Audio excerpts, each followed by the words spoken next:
Léna Situation, je pense que je n'ai pas besoin de te la présenter. C'est l'influenceuse, la créatrice de contenu numéro 1 en France, et ce depuis plusieurs années. C'est littéralement la reine de YouTube. Non seulement parce qu'elle a réussi en quelques années à construire une énorme communauté, mais aussi et surtout parce qu'elle est hyper stratégique dans son contenu, et c'est ce qu'on va voir dans cette vidéo.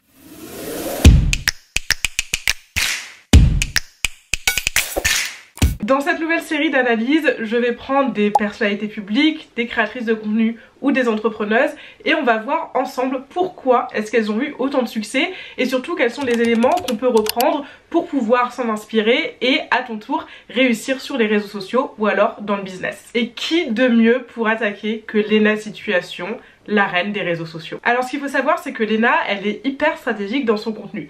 J'ai déjà pris la parole sur Léna Situation, l'hôtel Mafouf, son pop-up store, etc. sur TikTok et à chaque fois on me disait la même chose.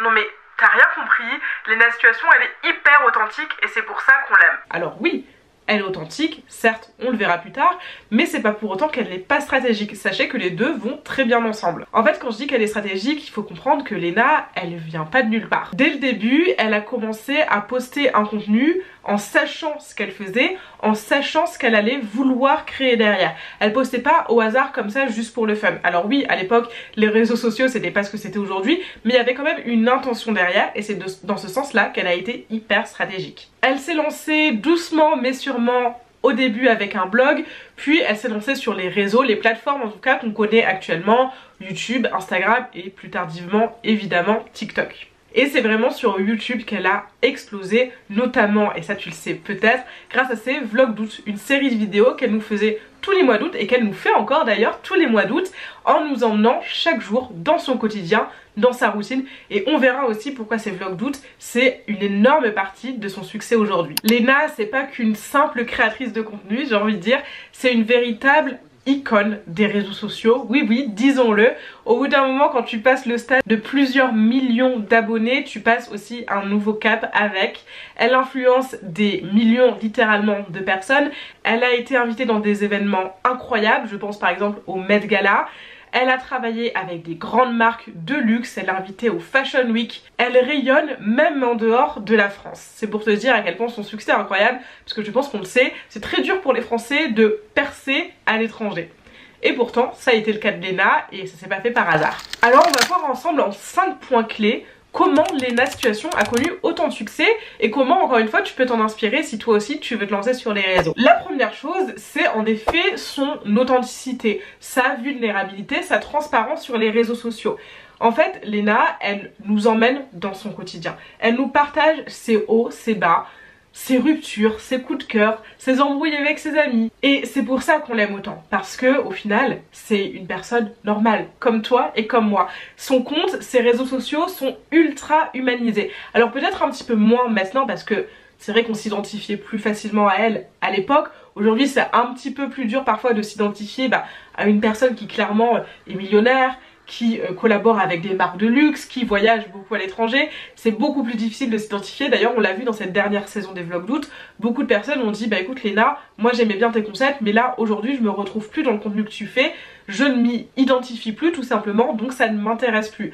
Ça faut savoir que c'est l'évolution toute naturelle de beaucoup de créateurs de contenu, parce qu'au bout d'un moment ils commencent à devenir vraiment aisé financièrement, avoir des opportunités que le commun des mortels n'a pas forcément et on peut perdre un petit peu ce lien de proximité. Mais Léna elle essaye quand même toujours de garder en partageant encore une fois son quotidien et c'est pas parce que t'es plus riche qu'un autre que tu n'en restes pas un être humain avec des hauts et des bas et c'est ce qu'elle nous partage toujours pour essayer de garder ce lien hyper fort qu'elle a avec son audience. Cette authenticité, elle a quand même pu la garder tout au long de sa carrière, j'ai envie de dire, notamment parce qu'elle a toujours, dès le début, joué sur ce côté très girl boss. Plus égale plus, positivité, travail, ambition. Elle a toujours été très ambitieuse, Léna, elle nous l'a toujours partagé et aujourd'hui, cette authenticité, cette transparence qu'elle nous a transmise lors de son parcours, eh bien ça peut inspirer de nombreuses personnes. Et aujourd'hui, c'est aussi comme ça qu'on peut s'identifier à elle parce qu'on se dit elle a débuté entre guillemets de zéro, comme moi, je peux atteindre mes objectifs, je peux avoir le même parcours que Léna Situation, si elle l'a fait, pourquoi pas moi. Donc en fait, elle s'est présentée tout simplement comme une personne normal, j'ai envie de dire, et c'est ça qui marche sur les réseaux sociaux. Le deuxième point, c'est exactement ce que je te disais il y a quelques minutes, ce sont ces vlog doutes. C'est un concept qui existait déjà. Les vlogmas, ça fait des années que ça existe sur YouTube. C'est des personnes qui vont vlogger tous les jours. Ça s'appelle vlogmas parce que c'est un concept américain, donc des vlogs mass pour Christmas. D'accord, donc en fait c'était un vlog par jour du 1er au 25 décembre, un peu comme un calendrier de l'Avent. Léna, elle l'a réadapté au mois d'août parce qu'elle expliquait, c'était un mois où tout le monde partait en vacances et elle était un petit peu coincée et elle a voulu partager tout ça sur YouTube et c'est ça aussi qui a pris. Donc c'est plusieurs choses, ces vlogmas, c'est un concept entre guillemets inédit, encore une fois c'est un concept qui existait déjà mais qu'elle a réinventé, qu'elle s'est réapproprié, en tout cas elle l'a remis à sa sauce et ça c'est hyper important parce qu'on peut toujours s'inspirer de concepts qui fonctionnent. D'ailleurs si ça fonctionne en fait il y a une raison, donc pourquoi ne pas s'en inspirer, mais c'est important de le tourner à sa sauce, d'ajouter un petit peu de sa personnalité dedans pour que ça marche. Et deuxième chose, c'est la persévérance. Elle a vlogué tous les jours pendant un mois et ça il y a très peu de personnes qui pourraient le faire parce qu'en fait on a l'habitude d'avoir des résultats rapidement. On veut des résultats rapidement. Donc si je te dis de vloguer tous les jours jusqu'à ce que si je te dis de vloguer tous les jours jusqu'à ce que tu aies des résultats, eh bien sache que la plupart des personnes vont abandonner. Donc déjà là il y a une différence qui se fait, c'est qu'elle a persévéré dans le temps, même si on voit pas des résultats incroyables directement. Je veux dire, elle n'a pas gagné 1 million d'abonnés en un mois, mais elle a persévéré, elle a continué à faire ce qu'elle aimait, un format différent avec sa personnalité et un format qui parlait à sa cible. Et c'est la transition parfaite pour le troisième point qui assure ce succès à Léna Situation, c'est sa communauté. Encore une fois, j'en ai beaucoup parlé sur TikTok et ce que je dis aussi à propos... encore une fois sur TikTok, je donne beaucoup de conseils réseaux sociaux et quelque chose que je dis souvent c'est arrête de parler de toi. Donne à ta communauté et c'est comme ça que tu vas la développer. Et on me prend toujours sans faute. À chaque fois que je vois une vidéo comme ça, on me parle de la situation. Non mais regarde, Léna elle parle d'elle. Non. Enfin oui mais non. Aujourd'hui Léna elle parle principalement d'elle mais parce qu'elle a des millions d'abonnés. Toi si tu te lances sur les réseaux sociaux, même moi j'ai plus de 150 000 abonnés sur les réseaux, je vais pas parler de moi. Les gens ne me connaissent pas, la plupart des gens ne nous connaissent pas. Donc si je te fais une vidéo où je te raconte ma vie, tu vas passer à autre chose parce que tu me connais pas. Donc ma vie elle va pas t'intéresser. Léna surtout au début, et elle le fait encore maintenant quand même, elle donnait de la valeur à sa communauté. Je t'ai dit elle a commencé avec des vlogs où elle donnait des conseils de mode. Alors oui, évidemment elle parlait d'elle et évidemment sur les réseaux ça va être centré autour de toi parce que c'est toi qui crée le contenu, mais il faut quand même que tu puisses trouver un moyen de donner de la valeur à ta communauté. Quand je dis donner de la valeur à ta communauté, je veux pas dire les éduquer sur un sujet hyper profond. Encore une fois Léna c'était des conseils de mode, ça reste quand même un sujet assez futile, mais tu peux quand même trouver une source, j'ai envie de dire, d'éducation dans tout ça. Le lien avec la communauté c'est le plus important. Si tu ne donnes pas de valeur, personne ne va vouloir regarder ton contenu et personne ne va vouloir, entre guillemets, te donner en retour. Quatrième point, et je pense que c'est ce que je préfère avec Léna, c'est le storytelling. Dans chacun de ses contenus, il y a du storytelling. Dans chacun de ses contenus, elle nous emmène au travers d'une histoire. Même ses stories, c'est une histoire. Ses vlogs, c'est une histoire. Ses vlogs d'août, c'est une histoire où on est emmené avec elle, et pas que elle d'ailleurs, sa famille, ses amis, ses proches, ses projets. On a vraiment l'impression de vivre les choses avec elle parce qu'elle a un très bon storytelling. Le storytelling, si jamais tu sais pas ce que c'est l'art de raconter une histoire. Elle nous poste pas du contenu, elle nous poste une histoire. Et ça c'est hyper important parce qu'aujourd'hui sur les réseaux sociaux, il y a tellement de contenu, on est tellement vite submergé que si tu veux arrêter les gens, si tu veux développer ta visibilité, ta communauté, il faut que les gens aient le temps de se poser sur ton contenu, de s'y arrêter, de le comprendre, de l'apprécier, d'interagir avec et ensuite de s'abonner.